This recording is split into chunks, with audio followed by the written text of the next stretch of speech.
Never Harding must have put my pack here. Makes sense. Better place to sleep than the infirmary. Guess I can spare a few moments to unpack my things.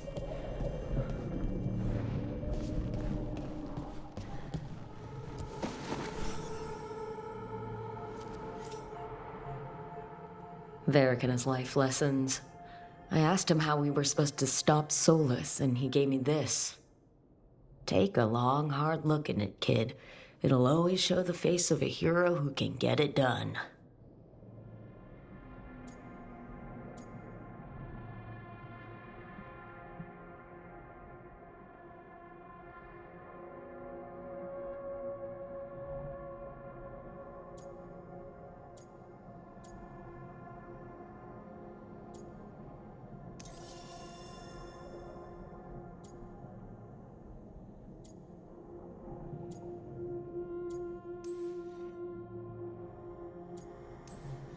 A damn good-looking hero, if I do say so.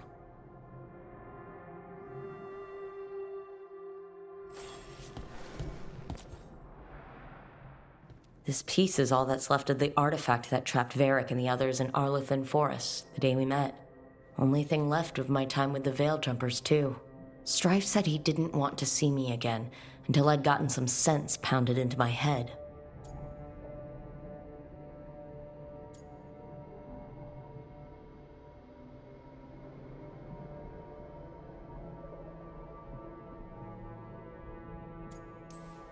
Being a Veil Jumper means taking risks.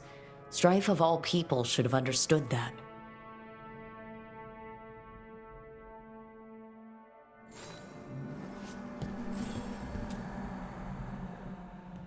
A peddler gave me this after I saved his caravan from bandits. He told me nobles think of ruling like a game of chess, that each move determined what mark humanity will leave on the world.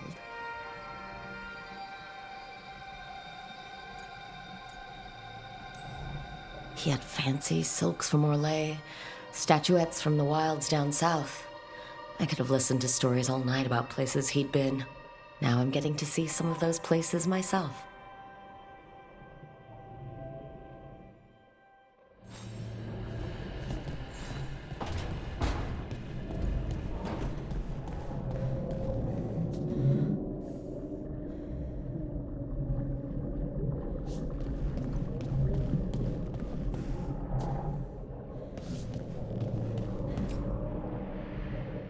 The ever-turning orb. My final training project as an apprentice.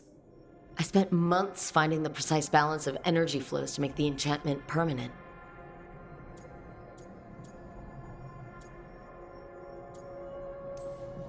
Amazed this thing still works, seeing how many times I messed up the magic and broke something. But I got there eventually.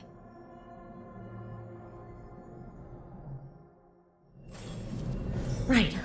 That's better. Now, how do I connect to Solas? Just sleep or relaxing? Maybe if I clear my mind.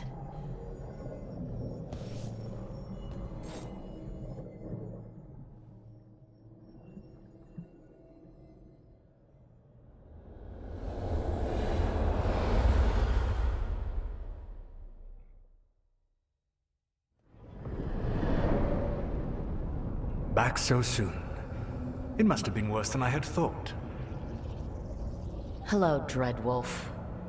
But perhaps I am mistaken. You may be here to correct me, to tell me that my concerns were unfounded. I am, after all, remembered as the god of lies, treachery, and rebellion.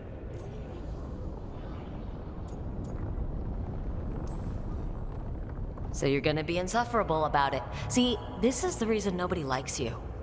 I led a rebellion for centuries that culminated in the creation of the Veil and the destruction of the Elven Empire. Okay, this is among the reasons nobody likes you. My information was accurate.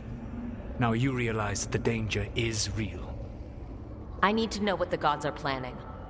You are asking for knowledge no mortal in this world is privy to. If I am to share it with you, I need to know what makes you the right person to lead the fight against Algernon and Gelanein.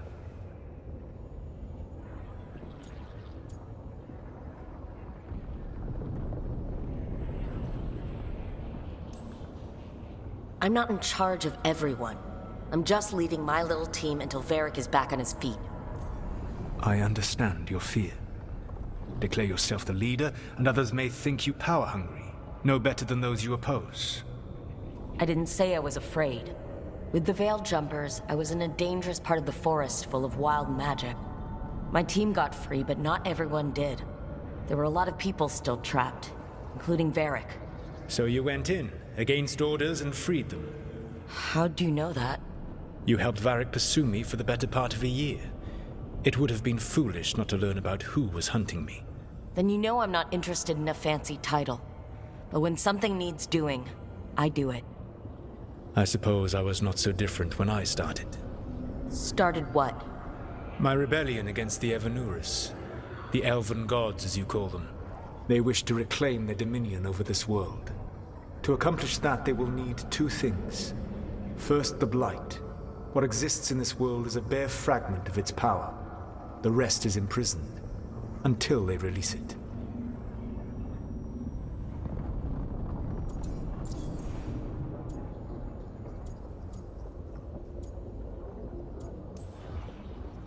I don't understand. Elgernon and Gillenane were elves like you, right? Why would they want to blight the world? It is my fault. As the Dread Wolf, I was a thorn in their side. When my efforts weakened their grasp on the Elven people, they grew frustrated, then desperate. And turned to the Blight. Once the corruption took hold of them, they were blind to its horror. It was just another source of power for them. Now they would blight the world without hesitation, and call us backward and foolish for opposing them. The rest of the Blight is imprisoned? There's more than what's in the world already? Yes.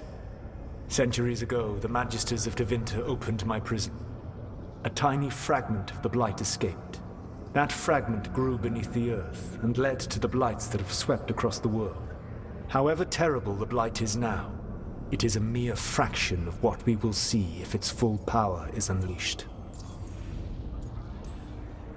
The Blight didn't escape with the gods? Elgernon and Gillenane escaped largely empty-handed, fortunately. Most of the Blight is still trapped in the prison I created ages ago.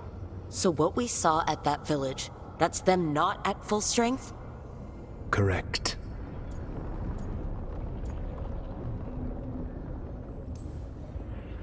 Then we shut down whatever they need to do to free the Blight. They will need to pierce the veil to reach the Blight's prison. My Lyrium dagger is one of the few artifacts capable of doing so. We've already recovered it from the ritual site. Excellent. Then they will have to make their own. That will give you time. You said the gods needed two things, and the Blight is the first. What's the second? Followers. They have called themselves gods.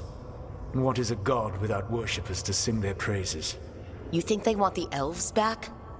I don't think the elven people will bend a knee to blighted, murderous monsters. Agreed. Elgernon and Gillenane care little for the elves. They will find worshippers among those hungry for power. Tyrants and bullies. The cruel and the corrupt, who fear their own vulnerability and seize any chance to feel strong. If you hunt them, they will lead you to Elgernon and Gillenane.